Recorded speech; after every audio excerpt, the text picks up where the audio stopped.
Dear learners, welcome you all to this module on the role of ICTs in distance education, which is module 1 of week 10 of the online course on Introduction to Distance and Digital Education. The basic objectives of this module are to explain the meaning of information and communication technology, to discuss the role and usefulness of ICTs in distance education, to trace the growth and the application of ICTs in distance education, find out the challenges of ICTs in educational use, and develop some strategies for effectiveness of ICT in distance education. Information and communication technology, which is commonly known as ICT, has opened up new avenues in the field of education in today's world. Information and communication technologies, which include radio, television, as well as the latest digital technologies such as computers, tablets, and the internet, have been hailed as potentially powerful tools for educational change and reform. When used appropriately, different ICTs are said to help expand the reach of education, strengthen the relevance of education in increasingly digital workplace, and raise educational quality by helping to make distance learning an interesting and engaging, which is very much innovative process. Because of ICTs, students or learners are no longer isolated but are actually connected with each other and with teachers in an electronic supported community. The use of ICTs in both school and higher education has developed greater self-direction and motivation in the learners. This has helped them to move away from teacher-centric approach to self-learning approach. So, what is ICTs? If we particularly focus on ICTs, as I have already stated, ICT stands for Information and Communication Technology, which are commonly identified as a diverse set of technological tools and resources used to communicate and to create, disseminate, store, and manage information. These technologies include print media, computers, broadcasting technologies like radio and television, telephony, and the internet, teleconferencing, web technology, etc. In recent years, there has been a worldwide interest in examining how computers and internet and the web technology can be used to improve the efficiency and effectiveness of education in both the formal and the non-formal settings. If we look at particularly the growth of ICTs, it has a very long history. You perhaps know that communication is fundamental to the human civilization. It is because a society can function only when communication is made possible among its members. In ancient times, human beings communicated through writings on stone or wood, or a communication was limited only to a small area. But along with the advancement of the civilization, other means of communication were also tried and invented. For example, the invention of printing press revolutionized the process of communication to a larger group. However, it took a lot of time to transform our society from symbols, gestures, signals to printed forms of communication system. Today, however, we have the most sophisticated process of communication in print and non-print forms, which have been enabled increased ability to share experiences and information with each other in a mass productive manner. The non-print communication technologies mainly include important media like audio, video, telecommunication, and multimedia communication. Subsequently, more emphasis is given on the manufacturing, storage, processing, editing, and transmitting of information to be used by everyone. So, with the advancement of ICTs, human beings have moved towards an information-based or knowledge-based society. There are some different stages in the growth of development of the information and communication technology, such as in the very initial stage, there was audio media. The growth of radio took place mainly around 1920s and 1940s. Since then, radio has transformed our society like never before.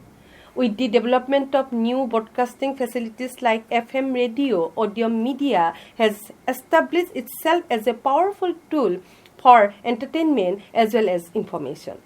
The use of radio for education came later.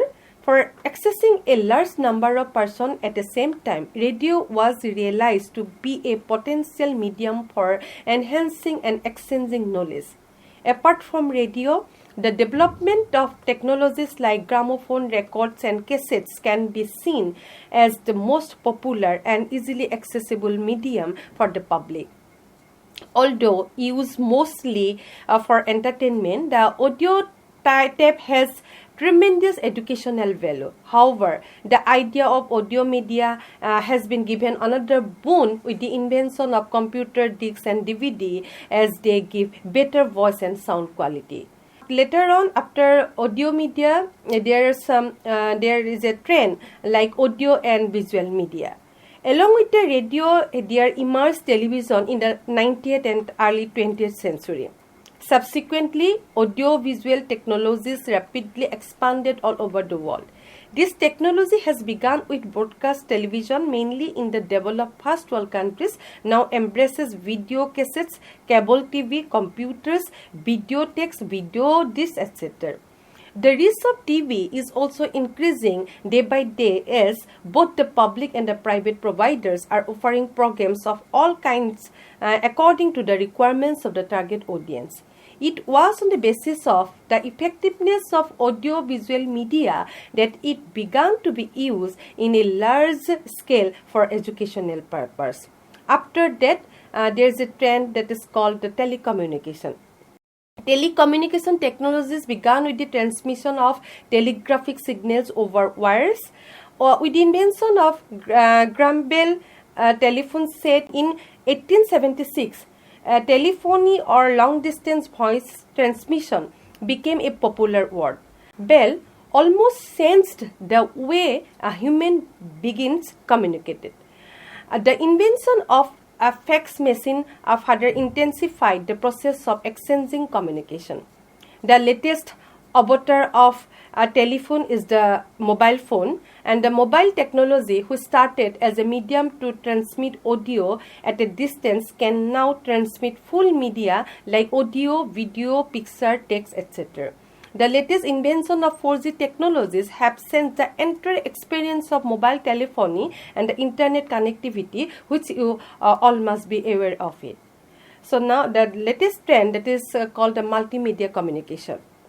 Multimedia is a type of media and content that uses a combination of different forms of communication. As the term itself suggests, it is used in contrast to the traditional idea of media, which only use traditional forms of printed and or the handwritten material. Multimedia includes a combination of text, audio, still images, animation, video, and other interactive contents. Multimedia is usually recorded and played, displayed, or accessed by the information content processing devices.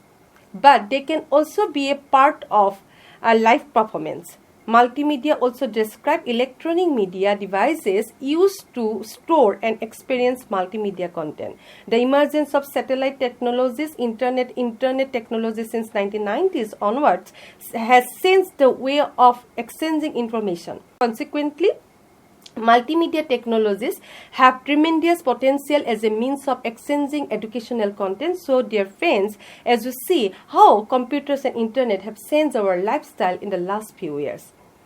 So, if we look at the application of ICTs, particularly in education, perhaps the most important point to remember while using technology for educational purpose is to see if the resources of ICTs are actually used according to the requirement of different target audience. This means that the proper use and application of ICTs can still be considered a serious issue. There are two possible ways to see the application of ICT in our society. That is the very important 2 points, that is the access and the teaching. Regarding access, the desire to access more and more people at the same time has made human beings invent way of faster communication processes. Thanks to modern communication technologies, it has been possible to reach out to a large number of people effectively in no time. For example, with the help of transmission networks and satellite-based communication system, people have accessed a large section of the population. After telephone, fax machine and mobile phones, and now computers have brought new technologies to access people. This becomes possible because a huge amount of information can be stored and exchanged with a stroke in the computer keyboard. However, the latest trends in teleconferencing, which includes audio conferencing, video conferencing, and computer conferencing, have made the application of ICTs much more productive and efficient. Subsequently, there emerged various other technologies to suit the requirements of the content being used for teaching. The idea of access has changed drastically with the development of Internet and the World Wide Web. Electronic mail or email is cheap and instantaneous and has become the order of the day. Of late, Web 4.0 technologies have greatly transformed the educational environment and promises to revolutionize the digital landscape with advanced technologies and intelligent systems.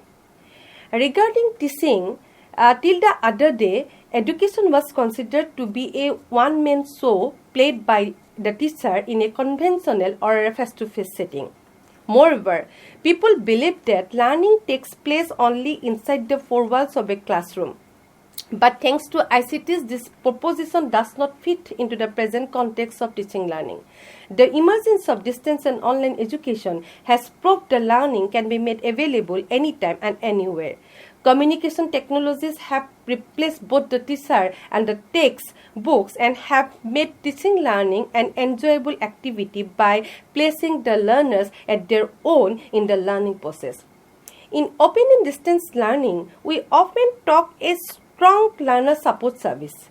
And most interestingly, the distance education systems of the whole world have responded positively and quickly to the revolution in the ICTs.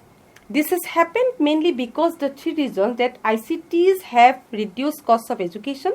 Secondly, ICTs have enabled a large number of learners to enroll in need-based educational programs, and ICTs have reduced the time and space required for introducing newer programs of the studies by adopting new flexible means. For example, video conferencing facilities are developed to enable isolated learners to share learning with others in remote area. Other than this, the ICTs enable support services include the pre-admission counseling, admission process, delivery of study materials both in print media and audiovisual forms, provision for subject-specific academic counseling, audiovisual viewing facilities, e-mentoring, participation in teleconferencing, and ICT-based e-learning. In India too, the Open Universities provides multi-channel, multiple media teaching learning packages for instruction and self-learning. The different components used for teaching learning include self-instructional print and audiovisual material, radio and television broadcasts, face-to-face counseling or tutoring, e-mentoring, self-directed learning opportunity through LMS, laboratory and hands-on experience, teleconferencing, video conferencing, interactive radio counseling, interactive multimedia, and internet-based learning, and the use of mobile phone for instant messaging, etc. If we particularly look at the role of ICTs in open and distance learning, you must note that for developing countries of the world, the potential of ICTs have enabled more access and delivery of quality secondary as well as higher education. Information and communication technologies have offered the developing countries unprecedented opportunities to enhance educational systems, improve policy formulation and execution, and widened the range of opportunities for all, especially the unreached. However, as I have already told you, the benefits of ICTs can be best seen through its use in open and distance education. Open and distance learning is defined by the Commonwealth of Learning as a way of providing learning opportunities that is characterized by the separation of teacher and learner in time or place, or both time and place learning that is certified in some way by an institution or agency, the use of variety of media including print and electronic two-way communication that allows learners and tutors to interact. The possibility of occasional face-to-face meetings and a specialized division of labor in the production and delivery of courses. This means that both the ICTs and the ODL mode of education should adopt an integrated approach to enhance a more meaningful teaching learning process. Now we shall discuss about the advantages of ICT. If we look at the advantages of ICT, then it can be easily understood that ICT courses can be easily accessed by everyone. So the first advantage is easy access to education. One of the main features of ICTs is the ability to transcend time and space. ICTs make room for asynchronous learning, often characterized by a time lag between the delivery of instruction and its reception by the targeted learners. For example, online learning and e-learning facilities provide course material that may be accessed online 24 hours a day, 7 days a week. ICT-based education delivery also dispenses with the need for a physical location for interaction to take place. Of late, with the help of teleconferencing and video conferencing, it is possible to ensure global learning of education to everyone. Access to remote learning resources. Because of ICTs, both teachers and learners no longer have to rely solely on printed books and other such materials for their educational needs. With the internet and the World Wide Web, a huge amount of information on almost every subject can be accessed from anywhere at any time of the day and by an unlimited number of people. This has gained tremendous popularity in the schools of both the developed and developing countries. ICTs also have facilitated access to resource persons, mentors, experts, researchers, professional business leaders, and their peers from all over the world. Learner-centered learning environment.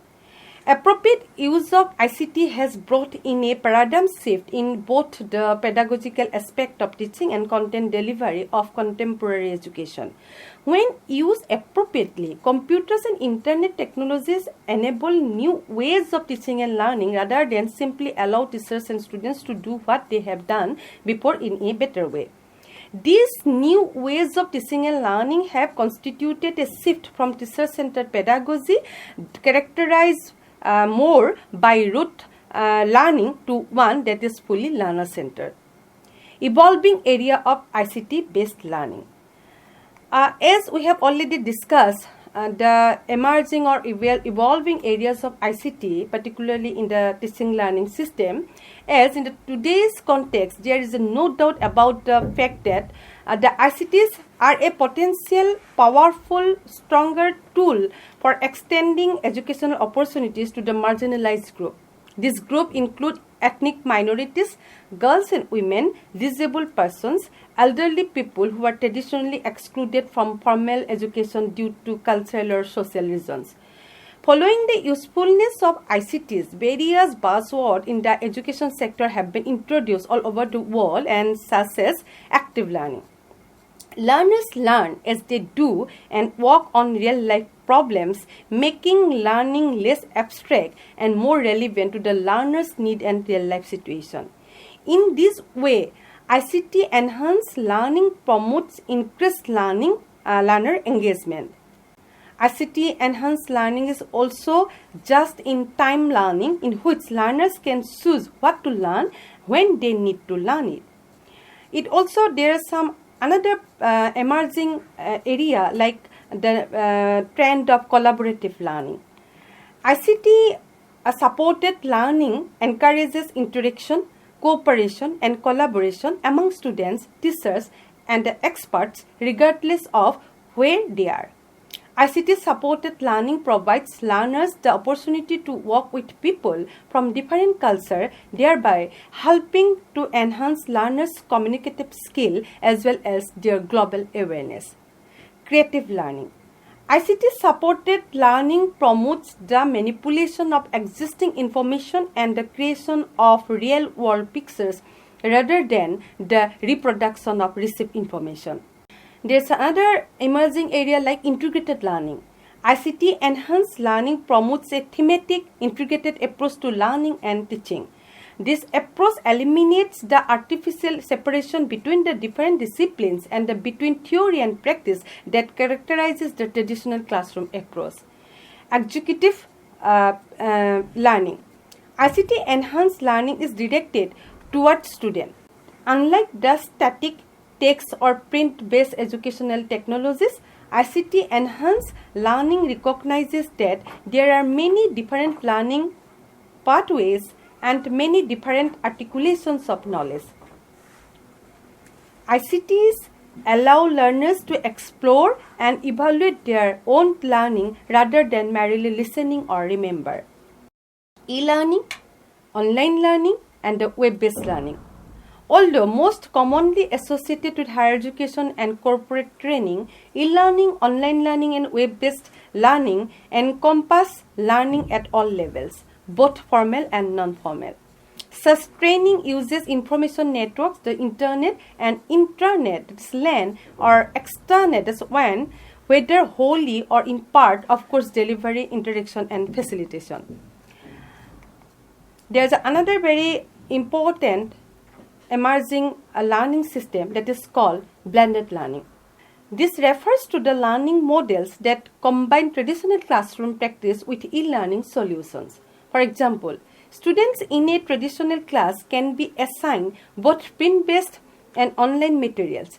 There may be online mentoring session with their teachers through chat or some are subscribed to class email list, or a web-based training course can be enhanced by periodic face-to-face interaction. M-learning. The term M-learning or mobile learning primarily focused on learning across contexts and learning with mobile devices. One definition of mobile learning is any sort of learning that takes place when the learner is not at a fixed predetermined location, or learning that takes place when the learner takes advantage of the learning opportunities offered by mobile technologies. M-learning also means learning with portable technologies like MP3 players, notebooks, and mobile phones. M-learning focuses on the mobility of the learner interacting with portable technologies and learning that reflects a focus on how society and institutions can accommodate and support an increasingly mobile population. Apart from the emerging issues of the ICT-based teaching learning process, we cannot deny the challenges that we are going to face while accessing ICT-based education. Use of ICT is not free from problems. One common challenge is bridging the gap between those who have access to technology and those who don't have. Because of this gap, the introduction and integration of ICT at different levels and its various types of education will be a most challenging undertaking. The failure to meet the challenge would mean a further widening the gap and the increase of existing economic and social inequalities between the rich and the poor. However, it is commonly accepted that there are four major challenges that an institute must try to cope up with while introducing ICTs. There are in respect of effectiveness, equity, cost, and sustainability. If we look at the effectiveness of ICTs mostly depends on how and for what purpose they are used. Moreover, as a modern educational delivery, ICT may not work for everyone everywhere in the same way. Consequently, one of the most difficult problems in trying to assess the effectiveness of ICT is that standardized tests cannot capture the kinds of benefit that are expected to be derived in a learner-centered environment. The impact of educational radio and television broadcast on the quality of basic education still remains an under-researched area. Regarding cost, broadly speaking, ICT-enhanced teaching learning process is more expensive, For example, educational television broadcast and computer-based online learning programs are more expensive than radio broadcasts. Heavy expenses on ICT infrastructure is a hurdle for the developing countries to make a meaningful shift towards ICT-enhanced learning. Regarding equity, given the wide disparities between the rich and the poor countries and between the different groups in gaining access to ICTs, it is argued that the use of ICTs in education will widen the existing division among the people. This will also intensify economic, social, cultural, and geographical and gender-related problems. So, the use of ICTs in education, when done without careful consideration, may result in the further marginalization of those who are already disadvantaged or underprivileged. For example, women have less access to ICTs and fewer opportunities for ICT-related training compared to men, mainly because of illiteracy and lack of education and mobility. Equal attention must be paid to ensuring that the technology is actually being used by the target learners. If we look at the point about the sustainability, there is no one-to-one formula for determining the success rate of ICT integration in the education system. The various challenges that policymakers and planners, educators, educational administrators, and other stakeholders need to consider include educational policy and planning, infrastructure, language, content development, capacity building, and financing. Attempts to enhance and reform education through ICTs require clear and specific objectives, guidelines, and time-bound targets, the mobilization of required resources, and the commitment at all levels to see the initiative begin. The experience of introducing different ICTs in the classroom and other educational settings over the past several decades suggested the full realization of the potential educational benefits of ICTs is not regular. Instead, the effective integration of ICTs into the educational system is a complex, multifaceted process that involves not just technology but also curriculum and the pedagogy, institutional readiness, teacher competencies, and long-term financing, among others. This briefing is intended to help policymakers define a framework for the appropriate and effective use of ICTs in the education system by first providing a brief overview of the potential benefits of ICT use in education. Secondly, it addresses the four bold issues in the use of ICTs in education: effectiveness, cost, equity, and sustainability. The policymakers and stakeholders of education must, first of all, be clear about the outcomes of ICT-based education. They should choose an appropriate technology but should also see the potential of such technology. The potentials of each technology vary according to how it is used.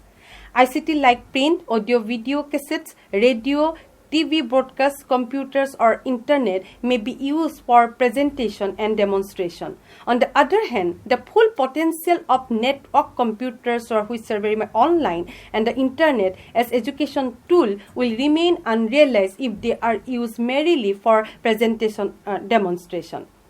Besides, measures must be taken in terms of education administrators, improving the capacity of digital leadership, technical support specialists, teacher professional development.